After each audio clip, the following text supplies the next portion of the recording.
Ayaga, ayaga, ayaga, kayowe, kayowe, kayowe, kayowe.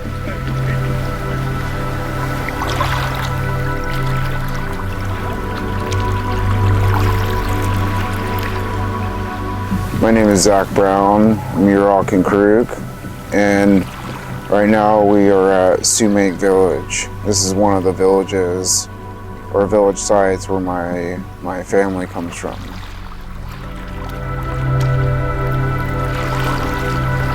Ayuki Hukich, Inan Chikas Keduk Fata Menam. My name is Terrence Brown. My Native American name is Chikas. I'm upriver, Karak, Keduk Ada, the people.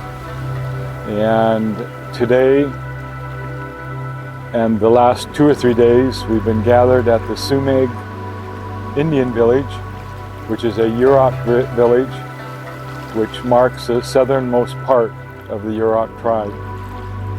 This village today is accommodating our young Indian stick players, and I'm proud to be here with my son, Zach Brown. So we're having a stick camp, and this is the second stick camp we've had. The last one we held was in 2015. Well, it's an opportunity for a lot of young men to learn about some of the traditional training of the stick games, why the game was played, how to play it, and learn a lot about the positions with the anchors, the runners, the scratchers, and how we played the game a long time ago and how it's played today. That's what you're after right there. My name is Jeff Guido. I am a Yurok tribal member and also Talawa descent, and we're here at Sumac Village for 2023 stick camp. We're doing a lot of training, starting from the ground up, teaching these boys how to make their sticks, how to make tossels, teaching them the importance of training. It was a big goal to teach them about managing their aggression. As males, we need to learn how to manage our aggression and use it in an appropriate way instead of taking it out in the streets and using anger in our lives in negative ways. We're trying to teach them how to use all of that aggression that we have as males in a positive way.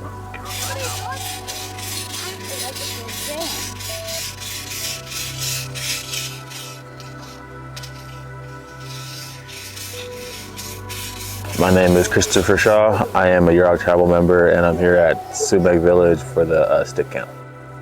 Basically, we're trying to start teaching these kids how to play and how important it is to know the rules and to play correctly and just what it's all about. Just because there's not much, they know it, they've seen the game, but there's nobody really teaching it and teaching it correctly. So we want to be able to teach the kids what this game is and how to run it, how to play it correctly. The bonding of the kids, having the kids be around strong men and leaders. Some of these kids don't see that all the time, and they're unaware of what that looks like. So having people who are strong, who are mentally tough, who will see the challenge and go through it and that type of stuff, you know, and they can learn it through sticks. Doesn't have to be, you know, sitting down and talking to the kids, but they see the way we are on the stick field. They see the way we are as people and as mentors here at the camp, and the kids will see that whether they know it or not. It's really cool to see that the kids are even bonding with themselves and each other too, because there's a lot of friendships and stuff that comes along, and There you go. we're able to use those friendships and use those mentor roles as teaching abilities for the kids. Growing up, I watched a lot of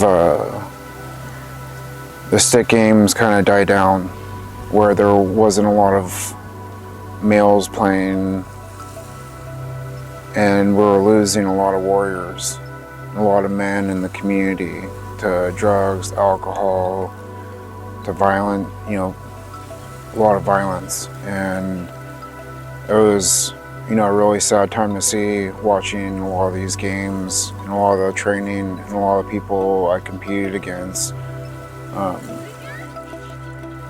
We used to have tournaments that were, multiple days long, and now it's down to like a few hours of, very limited amount of people playing.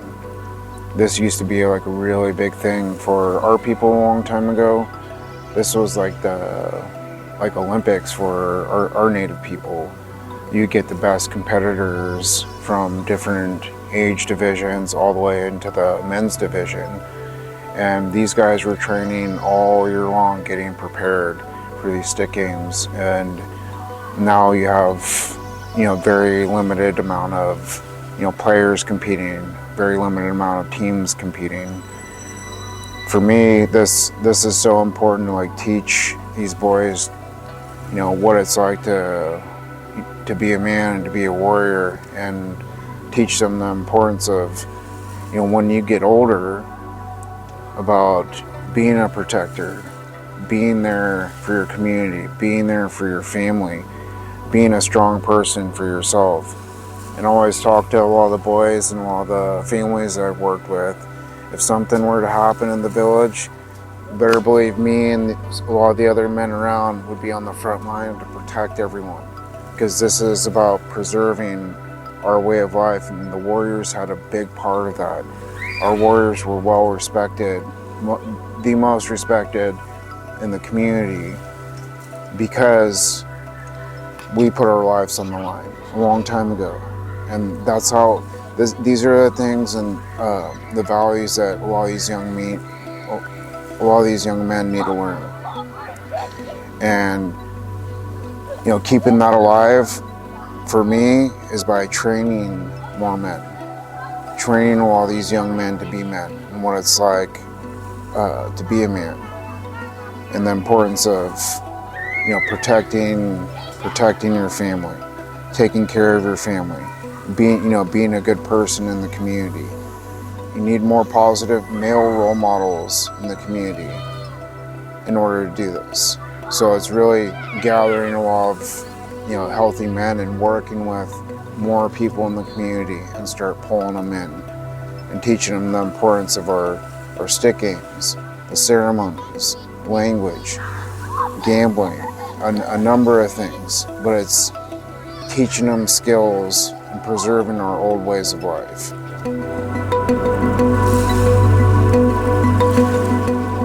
As soon as the game was over, they come up to each other and shake hands like that. See what they're doing right there? That's one of the handshakes that the young men and the men do. You guys see that? Look. See how he's shaking his hand like this? Like that? That's where they're in agreement that things are over, things are settled, and we're ready to move on. Ayuki, who teach? My name is Earl Moon. I am from the Bear River, Rancheria tribe, Yurok tribe, and the Karuk tribe. Also a descendant of the Chinese. That's where my moon name came from, as most people know. I come from a long history of being involved in my culture. It all started with my brother and I playing sports, especially wrestling. It's a family sport. And from wrestling turned into playing sticks. And we played sticks for many years. And I have to say, we were pretty good at it. I have to also mention the other two other brothers were on my team, with Garth Sundberg and Mark Sundberg. And we were a good team, and we did well. A lot of people just think it's kind of just a game, but they did it to solve arguments. They did it so they didn't have to go to war. So we want to say that I want to teach the kids that this is something that we do for our people, and there's an actual reason behind it, not just doing it just to do it or doing it to play a game. There's actual cultural significance behind what we do and why we're here. Sticks up. All right. If things couldn't get settled using words, this was a step better, settling it this way. And if you wanted to avoid going to war, the stick games were used to settle things, to make things right. Do you guys know what happens after you have a stick game and you settle things? You leave all the negative energy at the field. You leave that alone. You leave that there. When things are done, you guys are settled, and then you move on. It's something you don't keep talking about, something you don't keep bringing up. You guys leave that there. Now I'm going to tell you something that's really important. As young men and as you become men and older men, it's important to know when to turn that aggression on and off. Are you guys paying attention? So as young men and men, we're very aggressive people, and we use forms of aggression through physical activity. Meaning, the more we train, the more disciplined we become, the more dangerous we are. But you need to be able to manage that aggression, control your emotions, so you know when to turn that on and off. So when we come to ceremony, do we come to ceremony in a bad way, in a negative way? When we come to the dances? When we come to the ceremony, we're supposed to deal with a lot of our disputes, or if we're fighting with another family, or if we're having an argument, we're meant to settle those things before we come to ceremony. So once we settle these things, then we move on, then things are okay.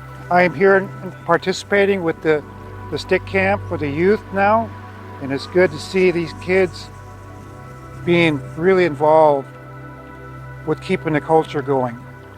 If we don't teach it, it goes extinct, just like everything else in this world. That's why it's important to pass it down. We don't want ways like this to go extinct, you know?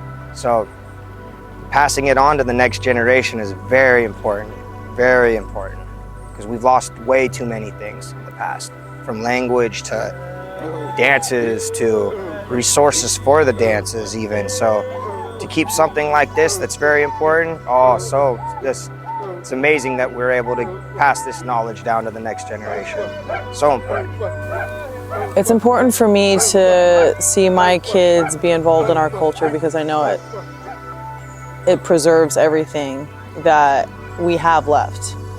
A lot of it was stripped away, and seeing all the kids and the families and knowing that my boys are showing up, it means a lot to me to know that we're still carrying that on as best we can. Just always good to keep the culture coming into these present days.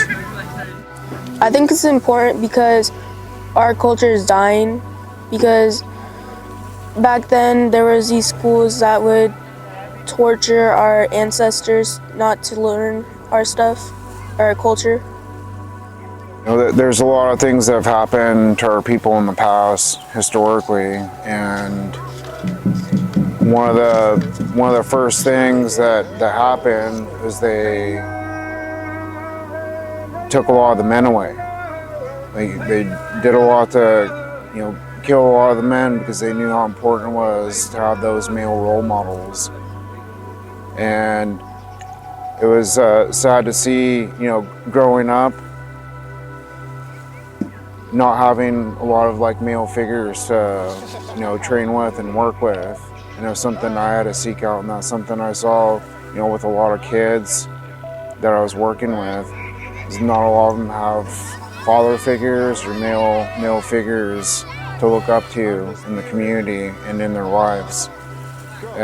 This is why it's so important. If you look at, you know, a lot of statistics of not having, you know, a male figure, positive male figure, role model in your life for boys and girls, that you're more likely to get into a lot of trouble, and there's a lot of data backing that up. So for me, this is one of the most important things for young men, young warriors to learn, is to learn that discipline, and having someone give them that foundation and teaching them how to get in routines and do things over and over and over to where it becomes second nature. That's why it's important to have someone you're working with on an ongoing basis to show them what we're training for, you know, why we're doing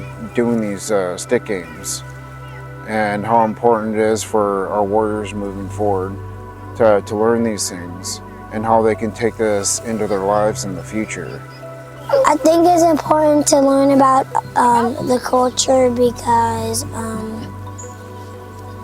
you need to know stuff that you're a part of. I think it's important to learn about our elders. I just think it's important because like it gives you an opportunity to like see all your people and become in tune with like who like you once were, you know what I mean? Our stick players from upriver at Kadamine trained on the beach above Ishipish Falls. Our stick players had rocks that weighed close to 70 or 80 pounds, and our stick players would run up and down the beach until they were absolutely exhausted. Then they'd swim the river and they'd go sit on the Indian card prayer rock where they would fast maybe a half a day or a day in preparation for the Indian card games or the Indian stick games. Sometimes the players, because they were both prominent, their bodies were fleet, their bodies were strong, they would fast and stay there all day, all night, sometimes 2.5 days, preparing for the Indian stick games or the Indian card games. That's what we call strong, powerful medicine within our people. Well, I had asked a number of my elders to come out and speak about their experience with the stick games and how rough it was.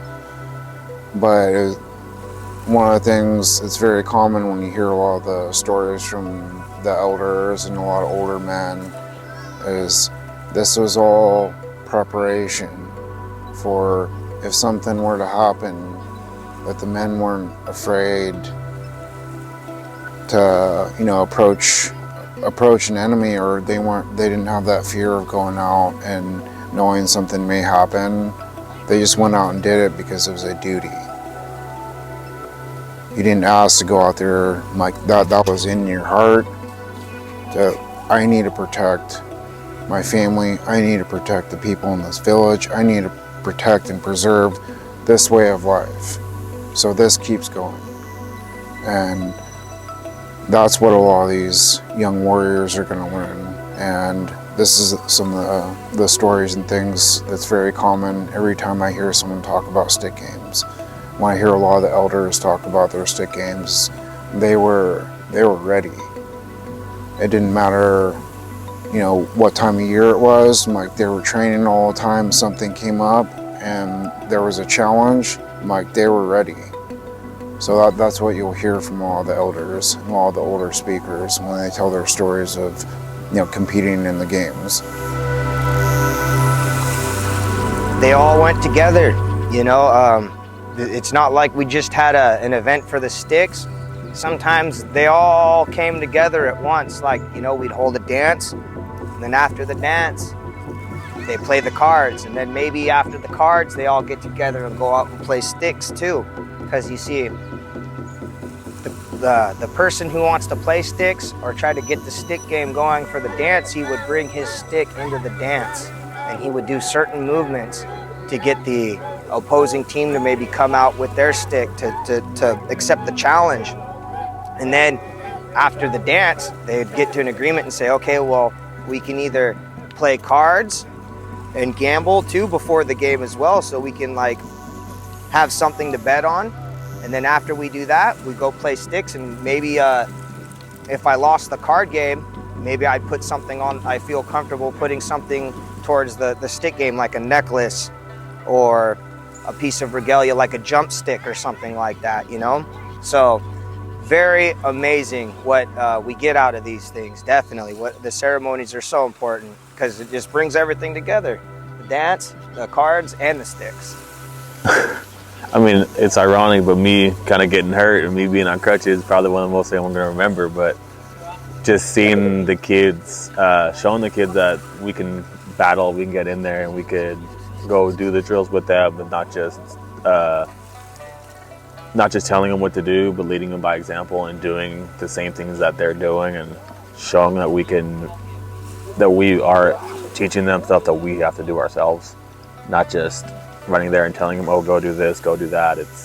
This is what we were taught, this is how we did it, and I'm still learning how to play sticks myself, so being able to learn it and not just be able to tell kids what to do, but be able to learn myself and do some drills and learn that I'm getting old, so that type of stuff. One of the highlights that I had was when we went to the beach and we had all of these little boys sit quietly for about 10 minutes straight. And so when Zach was leading it and he said he wanted them to sit quietly and think about what we're here for 10 to 15 minutes, I thought, boy, that's pretty ambitious. But to watch these young boys be able to sit still and be quiet and just be in the space that they're in for that amount of time was pretty amazing. Today was awesome. We got to go down on the beach, and anytime I made a stick in the past, I was always told it was important to fast and make medicine for the stick that you made and the tassels. So I wanted to teach that to the kids, and to see the kids listen and be patient when I had asked them to be quiet, to think about something really positive, and see themselves in the future and how they're going to use that stick, and just think of something good. And that was one of the highlight moments for me, watching these kids, pay attention, to listen, and to do this together as a group. That was one of my big highlights.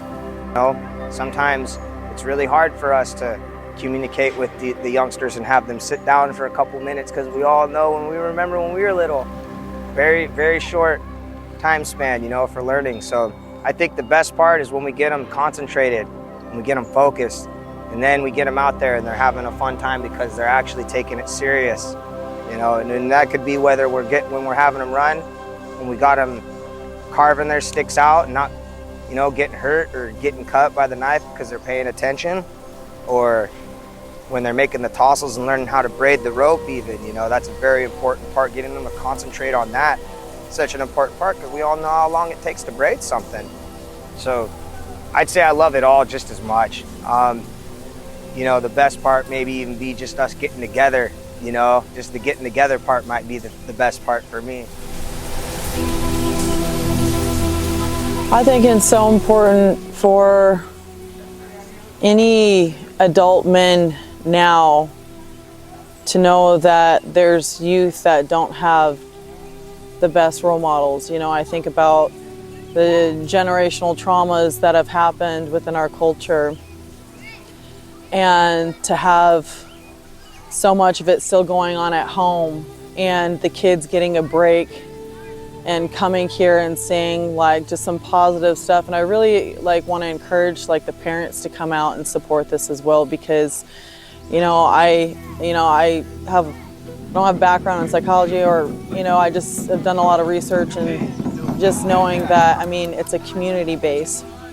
We are all not meant to think and be alike, so if we can have that respect for each other and support for each other for the difference in perspectives, and we can have a community base where we can all come together collectively, and our youth can see us work through things as a collective effort community. That's what it's about. As Indigenous people, we were a community base. It took a village to raise kids, and a healthy village to raise kids. And if you feel like your environment isn't healthy, you got to get around ones that are. And there's no shame in anything. It's just we all got to learn and support each other and love on each other as hard as we can, and be willing to work on ourselves and contribute in this community-based effort. So I feel like it's really important for not just the kids to see this, but for the adults to see the youth, and like the youth are our future. So I believe that's really important. My name is Malachi. I am from the Yurok tribe. My name is Poi, and I'm from the Yurok tribe. My name is Cody James Frank, and I'm from, well, my adopted tribe is the Bear River tribe, but I'm originally from Nevada, the Paiute, Shoshone, and Washoe tribes. My name's Jack. I'm Yurok. My name is Ace. I'm here from Bear River. My name is Thomas Brown, Yurok and Karuk. My name is Simeon Colgrove, and I am from the Hubar tribe. My name is Robin Martin. I am from the Yurok tribe. Hi, my name is Tyler. I'm Yurok. My name is Blaine. I'm from the Yurok tribe. My name is Kitka Nelson, and my tribe is the Yurok tribe. I'm in multiple tribes. My name is Tate Nelson. I'm from the tribe Yurok. You as young warriors have that charge from us elders. You're the warriors coming up to represent our people. We take pride in looking at you, we take pride in knowing about you, we take pride in knowing about who you are. And that's what it means as young stick players, to be a part of a team. We're Native Americans. We need to know about our culture. We need to know who our people are and what to do when we're older.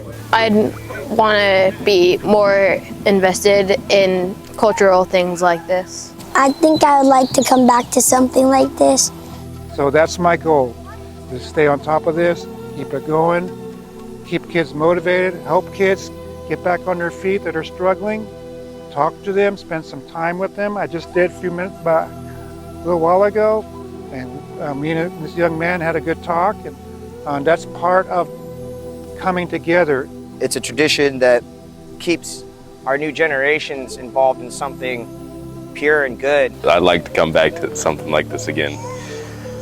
It was just a fun experience, and I'm glad to be here and just learn about my culture more. So I really enjoyed my time gambling here, playing drums, and it was just a fun time overall. I look forward to coming into stuff like that. And it's kids like that, and the mentors, the people putting on the camps, is what we need. And to me, it's just going to be a continuous, ongoing thing. So I'm pretty happy and proud to be here, to be involved. It's one thing to teach kids how to do things, like gambling or stick games, but if you send them home and they don't have that support at home to continue to encourage it, we need to be consistent. We can't just be there once a year. So we need to start doing things weekly. And so having a weekly stick camp, having weekly cultural groups, which we're already doing at Trinidad Rancheria. So we're just going to continue to try to bring these kids in and encourage them and just be consistent. So one of the things for me would be having more fields created like there was a long time ago, having more training grounds, and getting more camps like this set up on a regular basis, or having longer camps where we have more time to work with the boys and teach them about the stick games, about the dances. By having a longer time to work with anybody, you have better outcomes.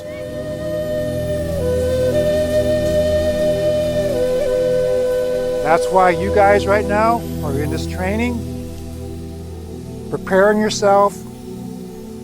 And not only that, I believe it really helps you in life, because you know what? Life is going to challenge you.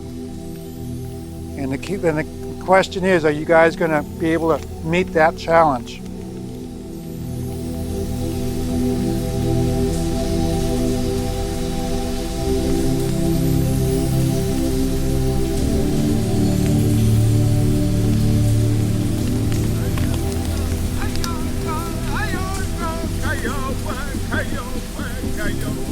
Hey, yo. hey yo, hey yo, hey.